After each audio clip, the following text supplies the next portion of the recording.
morning and good afternoon. I just sneezed, my loudest sneeze of the day, right before we started. And welcome to the weird and wacky news of Before Coffee, the father and daughter news show, where we look at the news 10 minutes before we start without any caffeine, or we just woke up and we're just doing the news.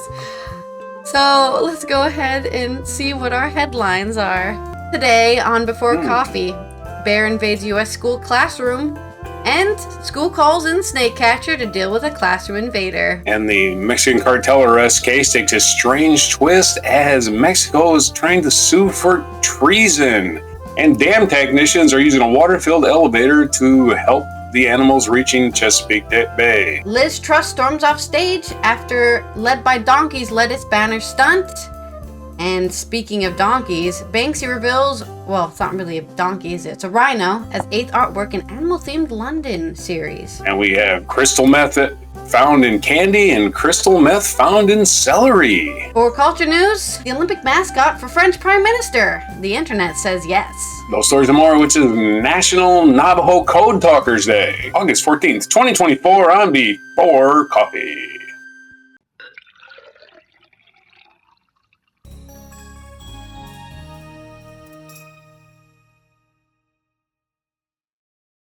All right, let's get into this first two news stories about animals being in schools where they shouldn't be.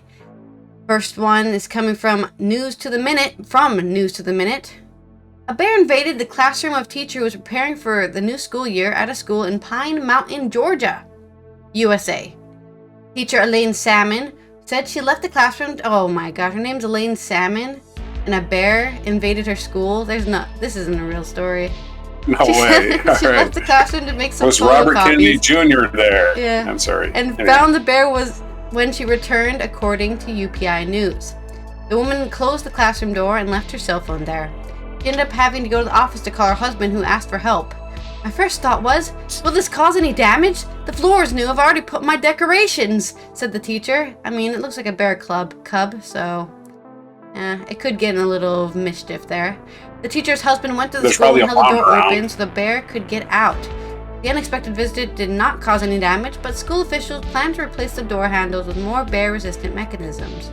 Let's see if I can actually show you the video here, because it's probably not that long. Not that. I can send you the YouTube link, and then it should technically show the video. Oh, I need to turn it on first. And right now, checked all. Parents, students, and teachers are gearing up for back. Okay. But you still can't see it.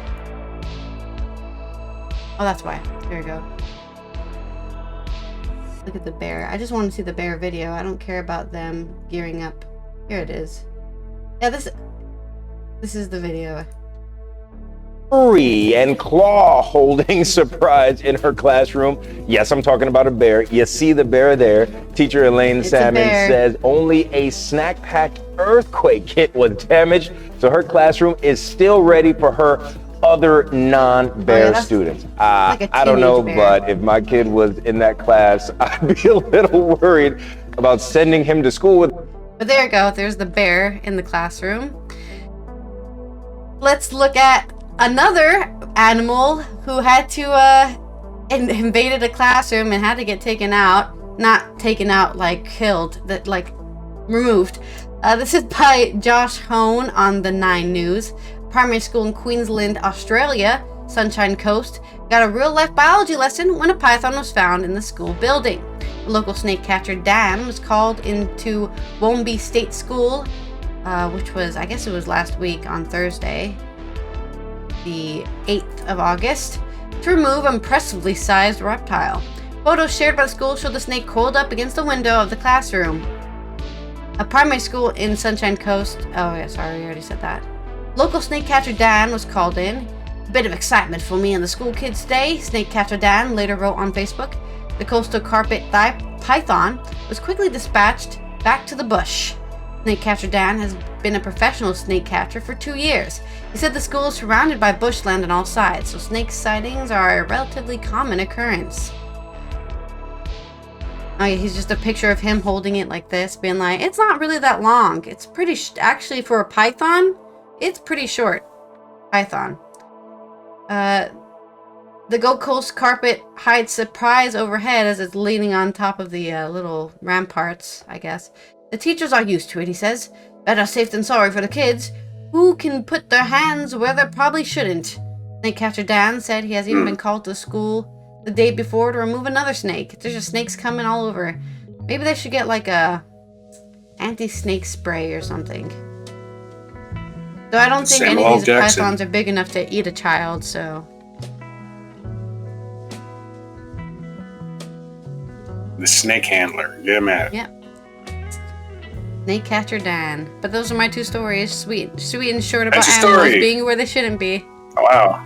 Bears in the school. Well, if they're in the school, they're smarter than the average bear. Hey, boo-boo. Anyway, that's my Yogi Bear impersonation. Okay, so look at my story. This, in the weird news, this is weird. Although Mexico probably thinks it's weird. It's weird that we got 2 drug cartel people without having to go in there and get them ourselves. But this is from CBSNews.com. Sinaloa cartel leader Ismael Amayo Zambada's case takes strange twists after he's jailed in the U.S. The United States managed to arrest Mexico's most wanted drug lord, but Mexican prosecutors and the president now say they're considering bringing treason charges against those who handed him over. It's part of the long, strange saga of the Sinaloa cartel leader Ismael Mayo Zambada, who unexpectedly appeared on a flight that landed near El Paso, Texas in July. Well, Santa Teresa is where he landed. Anyway, that private plane was arranged by another drug capo who decided to turn himself in. U.S. officials say Joaquin Guzman Lopez, the son of imprisoned cartel leader Joaquin El Chapo Guzman, flew to the United States to turn himself in, but abducted Zambada before leaving Mexico and forced him onto the plane. But rather than thanking the United States for nabbing Zambada, whose cartel has spread violence and terror across Mexico for decades, Mexican prosecutors are considering bringing treason charges against Guzman or anyone else involved in the plot. Mexico's Attorney General's office said late Sunday it opened a criminal investigation into possible crimes of illegal flight, illicit use of airports, immigration and customs violation, kidnapping, treason, and any other crimes that may apply. That's right, don't take our drug cartel guy. He's a job provider, by golly. I don't know. The odd response to the capture of a drug trafficker who had a $15 million U.S. reward on his head is based on an article in Mexico's penal code that lays out prison sentences up to 40 years in prison for treason. They weren't going to arrest him for being a drug cartel guy, but they'll get him for treason. I got it. I gotta say, this is impotent rage is what this is. The article includes the traditional definitions of treason: attacking Mexico on behalf of foreign power, serving foreign army, but also states treason is committed by those who illegally abduct a person in Mexico in order to hand them over to authorities of another country. Well, there you go. They broke that law that they just passed. Right? This brand new law that we passed because we can't enforce our own laws. So we have basically bounty hunters running around the country trying to arrest people, for $15 million reward. That clause is apparently motivated by the abduction of the Mexican doctor wanted for allegedly participating in a 1985 torture and killing of Drug Enforcement Administration agent Kiki Camarena. I remember that. So the guy that was involved in the torture got arrested. And, in Mexico, we want to protect that guy for some reason. The doctor, Humberto Maichian, was kidnapped in Mexico in 1990 and handed over to U.S. authorities, angering Mexico. President Andres Manuel Lopez Obrador has long viewed any U.S. intervention as an affront, and has refused to confront Mexico's drug cartels. In fact, he said Monday he questioned the U.S. policy of detaining drug cartel leaders, asking, why don't they change that policy? There's a longer story in this, but it's more of that's Mexican a longer politics. Disposition we have to go into. Why won't they just do that? In early August, Zambada made his second appearance in U.S. federal court in Texas after being taken into U.S. custody the week before. Guzman Lopez apparently had been negotiating with U.S. authorities for a long time about the possibly turning himself in. Guzman Lopez, 38, has pleaded not guilty to drug trafficking and other charges in federal court in Chicago. The son of him, it's a caption to a picture. U.S. officials said they had almost no warning when Guzman Lopez plane landed at the airport near El Paso and weren't expecting Zambada to be aboard the craft. Both men were arrested and remain jailed. They are charged with the U.S. with various drug crimes. Ken Salazar, the U.S. ambassador to Mexico, said the plane took off from Sinaloa and filed no flight plan. He stressed the pilot wasn't American, nor was the plane. The implication that Guzman Lopez intended to turn himself in and brought Zambada with him to procure more favorable treatment, but his motives remain unclear. That seems pretty obvious, I think.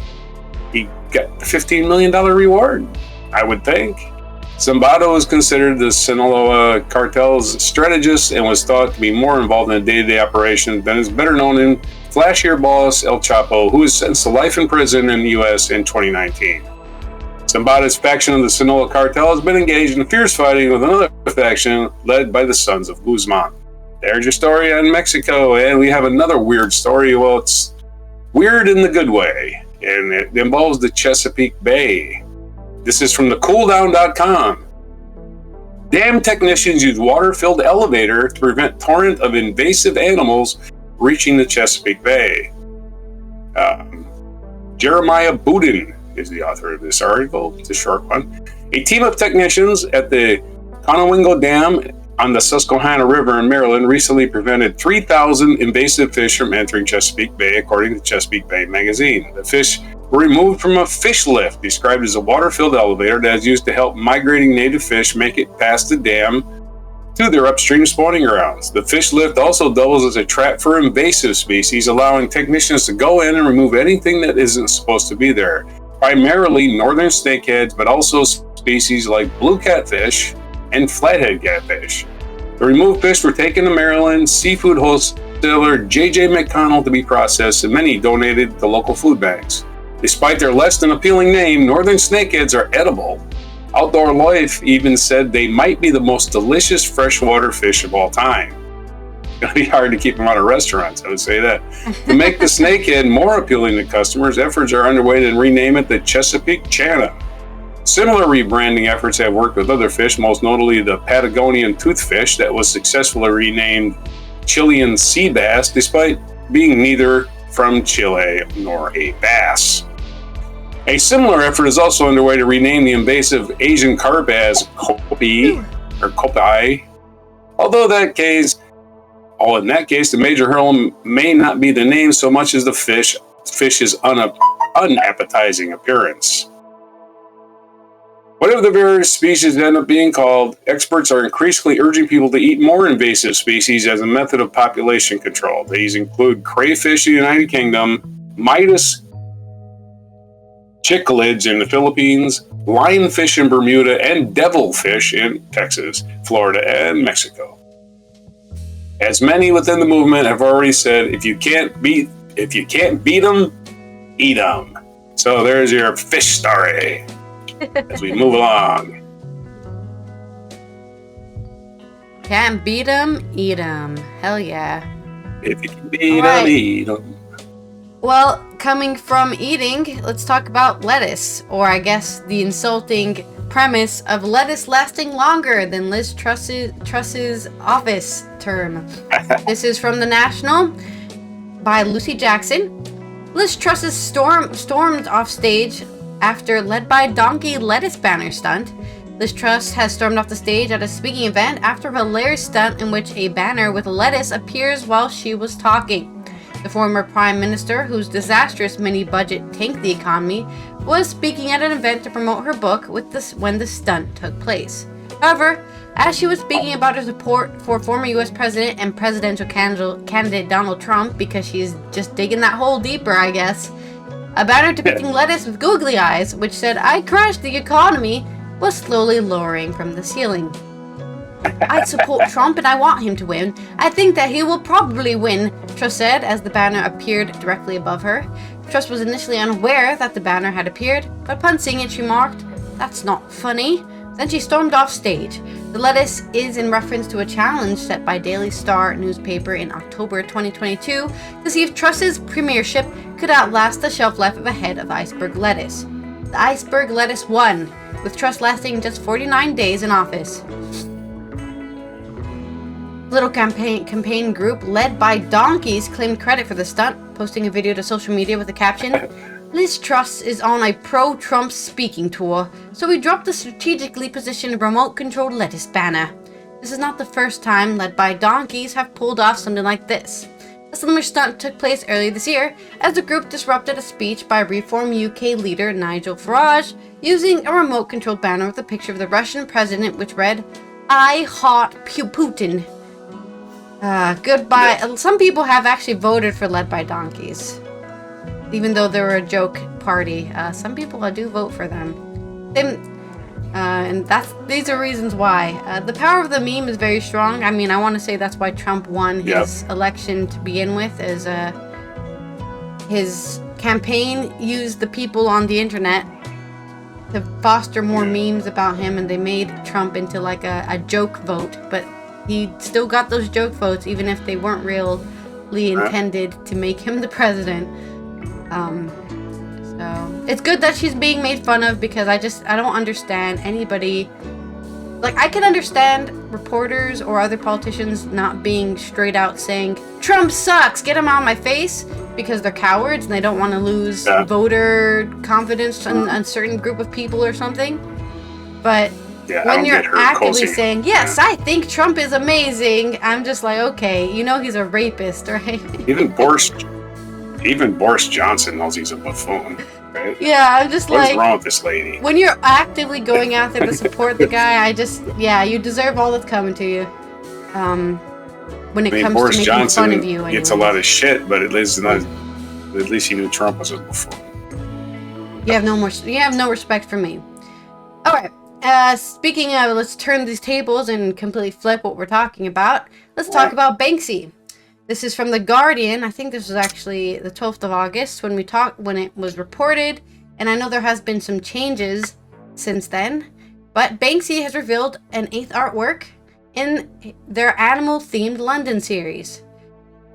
This is by PA Media.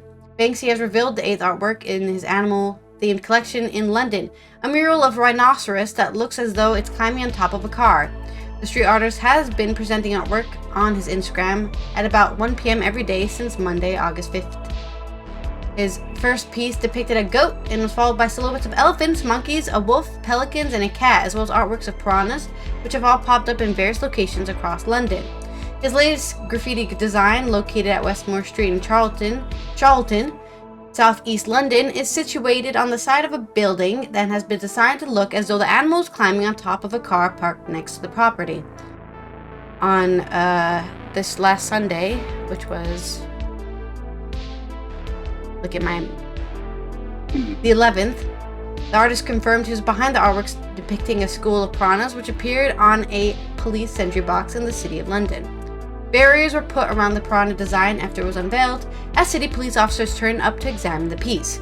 The local authority later said it had been removed to safe location.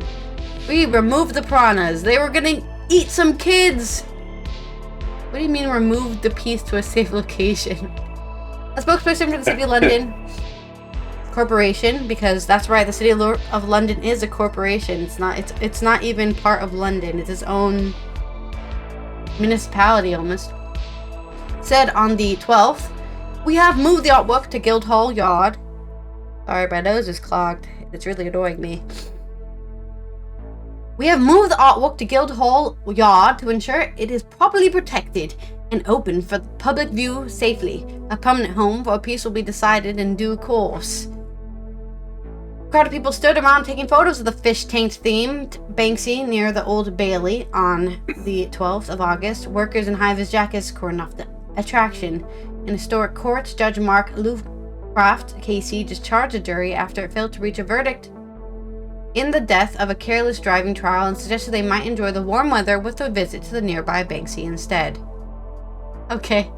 Oh, well, The trial didn't go as we thought, so we're just gonna let's take the jury out to look at some Banksies. Okay. There you go. About a 6-piece, a field trip. Cat on an empty, distressed advertisement billboard was removed from its location in northwest London hours after it was revealed on the 10th of August. Crowds booed as the piece in Cricklewood was dismantled by 3 men who said they were hired by a contracting company to take down the billboard for safety reasons. The cat design was the second piece removed last week after a painting of the howling wolf on a satellite dish was taken off the roof of a building in Peckham, southeast London, less than an hour after it was revealed. This guy is no longer just a street artist. Everything he does has to be cordoned off and saved for another That's crazy, thing. Right? Speaking of the rhino, just a quick update on that. It was vandalized and defaced shortly after, I think it was on the 13th. So the 13th, Tuesday. So yesterday, it was defaced. And everyone was like, no, what a shame. It's been destroyed. It's like, it's graffiti, guys. What is going on here? He's just gone above, far and beyond. This is why so many of these pieces have been cordoned off and taken to safe locations, because I guess they don't want them to be vandalized. The vandalism to be vandalized, which I think that's part of it. I would argue somebody tagging graffiti on more graffiti is part of the art. But I'm not Banksy. Banksy has not spoken, I think, on how he feels about it. So there's your update on weird graffiti artists becoming bigger than they need to be, I guess. Yeah, it can be. Actually, they could all be done by an imposter, and they wouldn't know, right? So yeah, I could go out there and say Banksy did it. He told me, you know. That's right. Banksy could hire a crew of 5,000 people doing these things and going, "Wow, we're just totally screwing up these cities," and they don't know what to do. Yeah. At least nobody's painted graffiti on Liz Truss. A lettuce on her house. Or painted graffiti on her lettuce. That would be cool. Lettuce on the side of her house, a big leaf of lettuce or something. That's the story? That's it. Yeah, I said that was the story. Oh, okay, I'm a little slow. All right, so on with our stories, which we have crystal meth breaking out all over. This is from apnews.com. Charlotte Graham McClay. New Zealand Food Bank distributes candy made from potentially lethal amount of methamphetamine. A charity working with homeless people in Auckland, New Zealand, unknowingly distributed candies filled with potentially lethal dose of methamphetamine in its food parcels after the sweets were donated by a member of the public.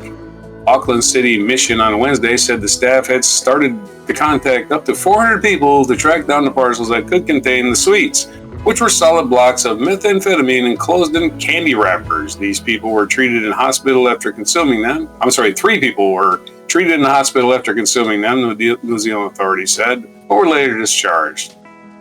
That's going to be mess with your gut big time. The amount of methamphetamine in each candy was up to 300 times the level someone would usually take and could be lethal, according to the New Zealand Drug Foundation, a drug checking and policy organization which first tested the candies. Ben Burks-Ang, a foundation spokesman, said disguising drugs as innocuous goods was a common cross-border smuggling technique, and more of the candies might have been distributed throughout New Zealand.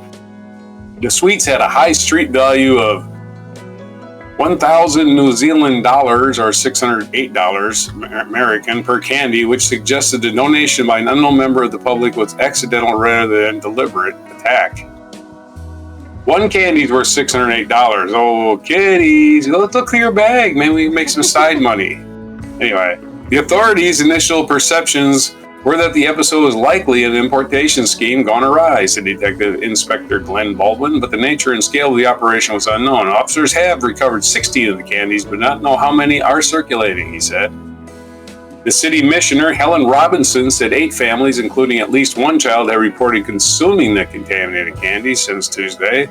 The revolting taste meant most had immediately spat them out. The charity's food bank only accepts donations of commercially produced food in sealed packaging. Robinson said that the pineapple candy stamped with the label of the Malaysian brand Rinda appeared as such when they were donated, arriving in retail-sized bag. She added, Auckland City Mission was alerted Sunday by a food bank client who reported funny tasting candy. Staff tasted some of the remaining candies and immediately contacted the authorities. One staff member was taken to the hospital for sampling the sweet, Baldwin said, adding that a child and a young person were also treated in the hospital before being discharged. The candies have been donated sometime in the past 6 weeks, Robinson said. It is not clear how many have been distributed in that time and how many were made of methamphetamine. Rinda said in a written statement that the company had learned through New Zealand news reports that his candies may have been misused and would cooperate with authorities. We want to make it clear that Rinda Food Industries does not use or condone the use of any illegal drugs in our products, said General Manager Stephen Tay. Methamphetamine is a powerful, highly addictive stimulant that affects the central nervous system. It takes the form of white, odorless, bitter tasting crystalline powder that easily dissolves in water or alcohol. And of course, Rinda Food denies having any methamphetamine in the candy. It said, we took that stuff out years ago. No, just kidding. They never had. It's a joke. Other methamphetamine finding its way into things we put in our mouth. This is also from AP News. More than 2,300 pounds of meth is found hidden in celery at Georgia's farmers market. Wow, that's a lot. That's a lot of pounds. Forest Park, Georgia. Celery was used to conceal more than 2,300 pounds or 1,043 kilograms of methamphetamine that federal agents discovered in a truck at the farmers market outside of Atlanta, the U.S. Drug Enforcement Administration said.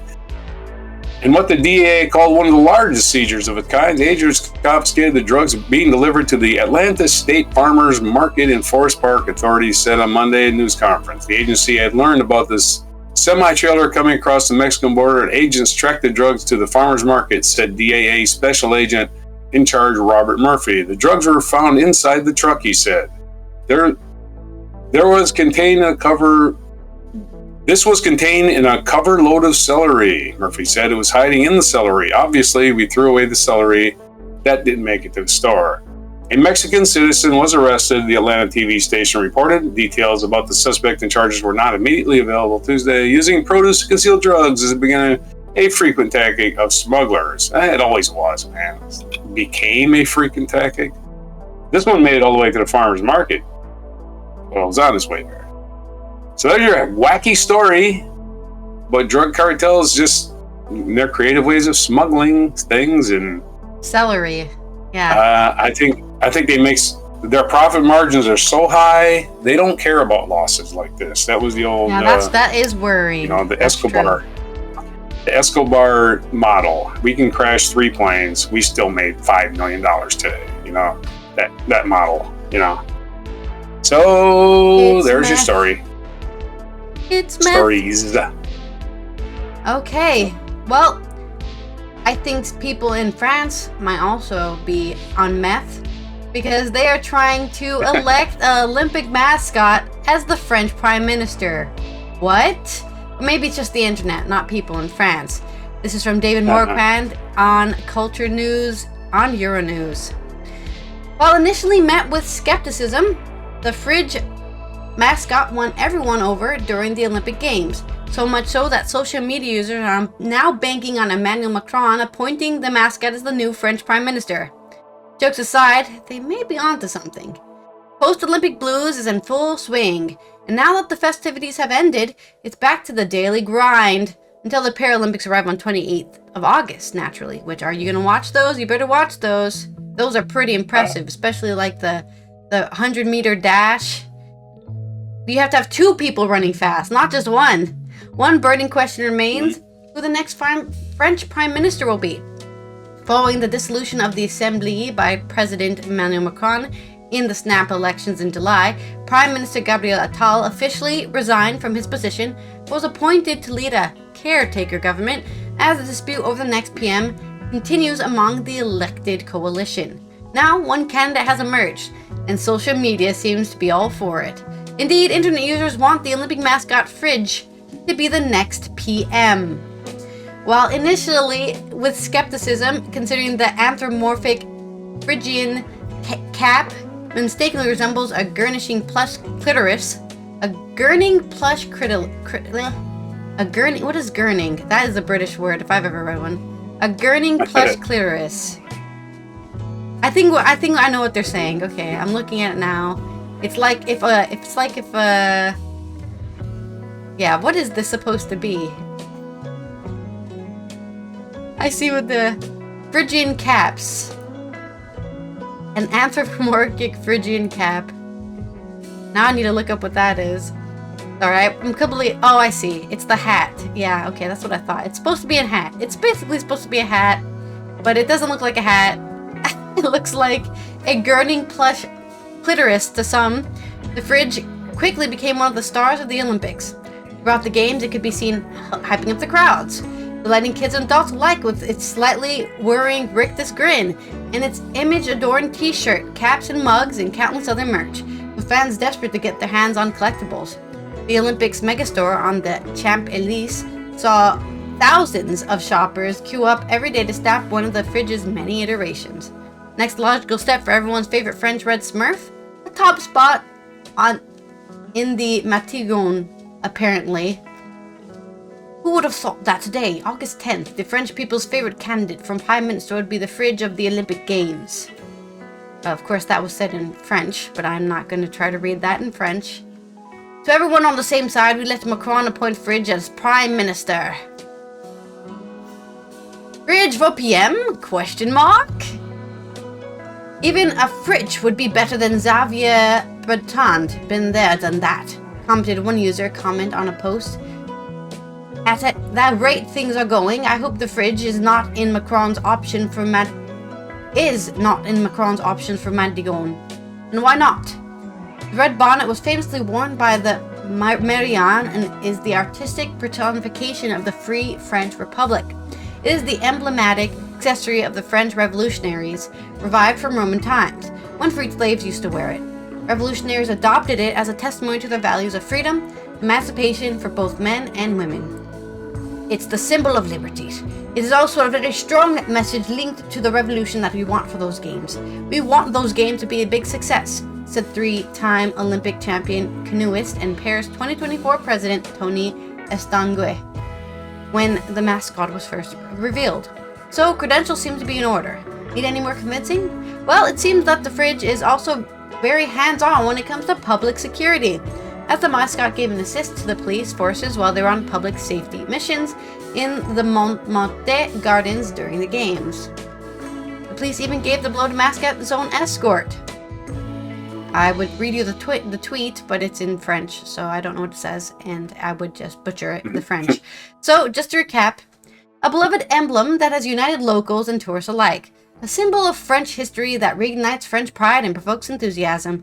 A good manner with law enforcement. A mascot that has contributed to French economic growth, with countless fans buying millions of euros worth of branded merchandise, with the best sellers at the Olympics boutiques being the souvenirs emblazoned with its image, and organizers expecting global sales to reach 2 billion euros.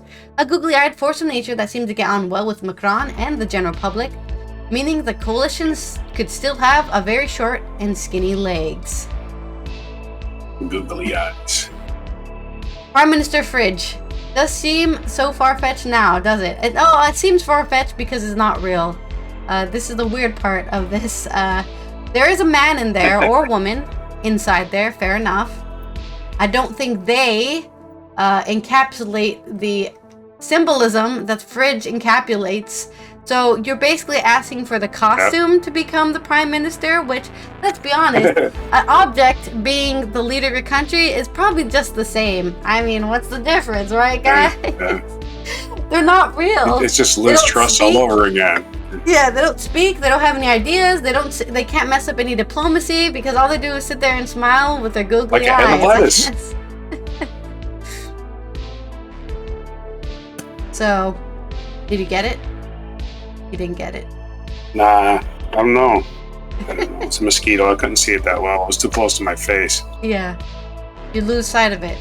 But there's our wacky and weird news coming out of France. you may be having to answer to a mascot in the coming months.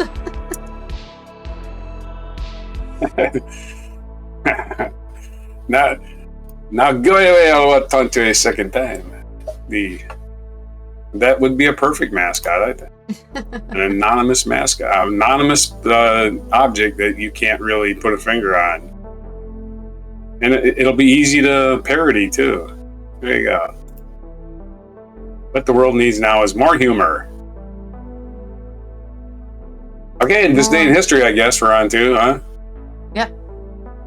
In 1457, we go all the way back to 1457. The first book printed in Europe with a colophon bearing the name of the printer was completed in Mainz, Germany. So the publishers taking credit for, putting the book together, which is only right. They did all the work, the physical work. 1900, in this day, the international force seized Beijing to crush the Boxer Rebellion. And all the boxers were rounded up and no more fighting. Just kidding. Not that type of boxer. 1917, China declared war on Germany and Austria-Hungary during World War I. Do you remember China being World War I? In 1935, I don't. Maybe I got to brush up on my history. They declared war, but did they do anything about it, right? I don't remember them in the Bastogne digging ditches. I may have missed that one.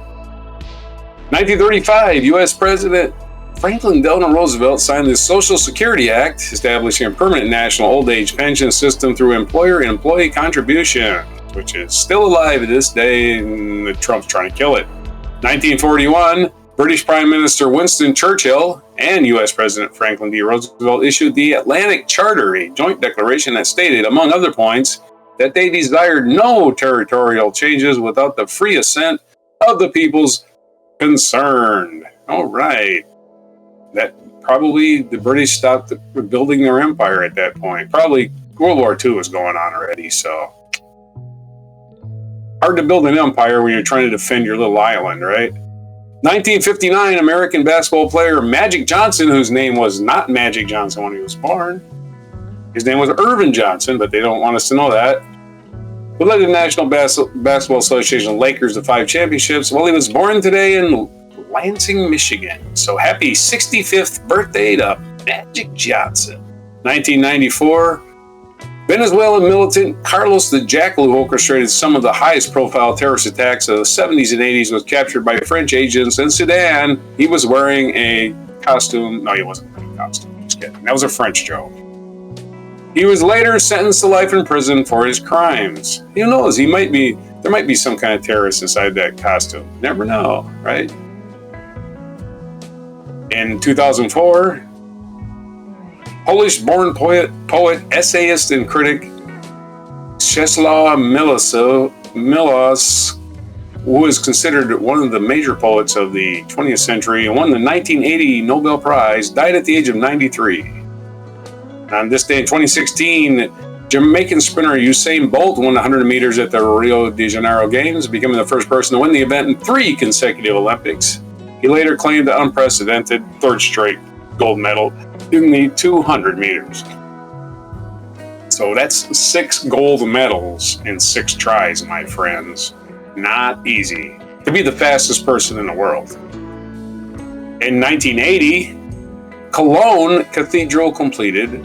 Originally started in 1248, construction of the cathedral in Cologne, Germany, the largest Gothic church in Northern Europe, and this city's major landmark, was finally completed on this day in 1880. That's a really cool looking church, especially when everything's lit up. They always make things look better at night when they light them up.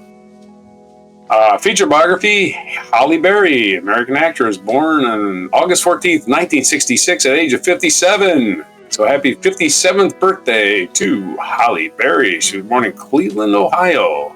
I'm sorry, she's 58 because, again, 66 to 24 is 58 years. I don't know why Britannica can't update their page. It's been, 8 months now, so we changed years. It's no longer 2023. Britannica, obviously being run by AI, which does not work, and I absolutely don't know why we think we need it.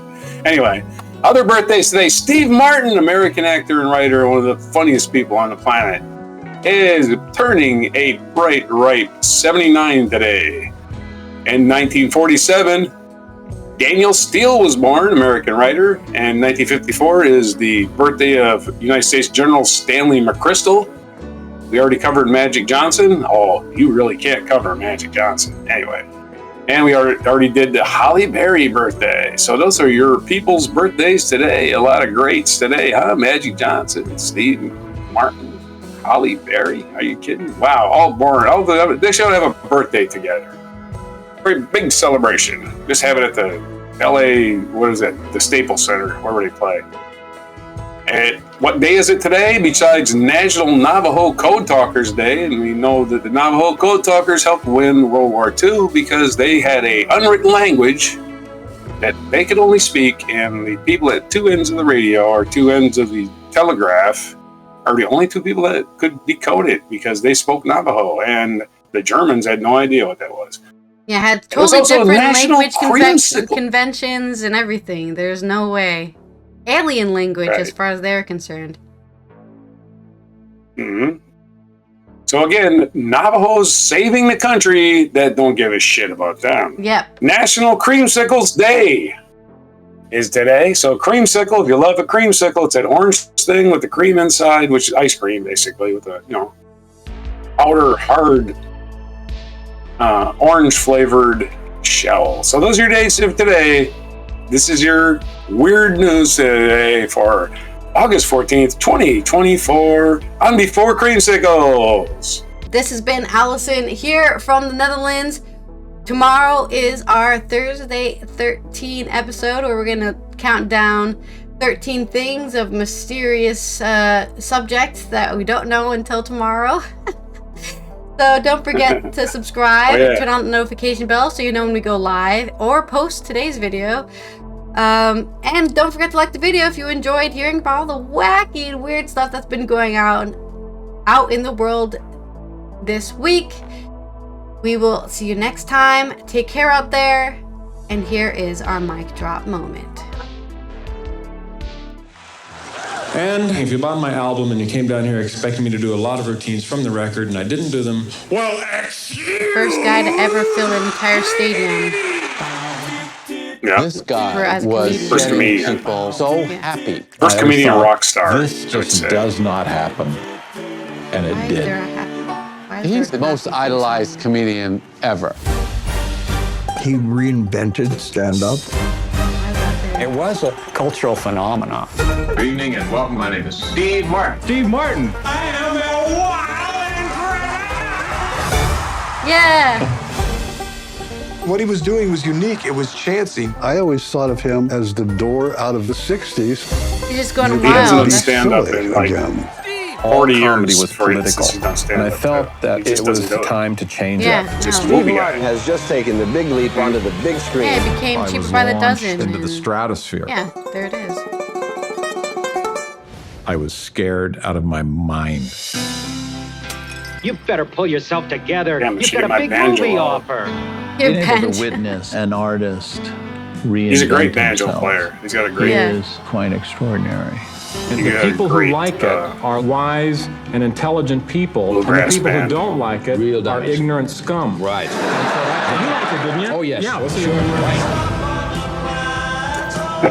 There is a longing at the center of rollerblading in real life. He shows us. Glad you're not filming this because it'd be so embarrassing.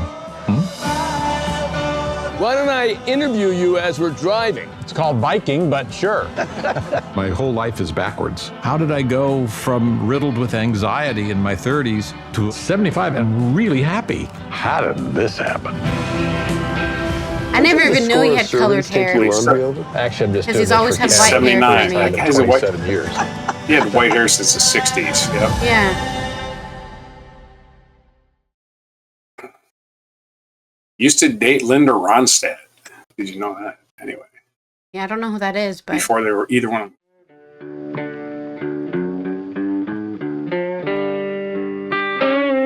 Be sure to hit the like, subscribe, and notify buttons.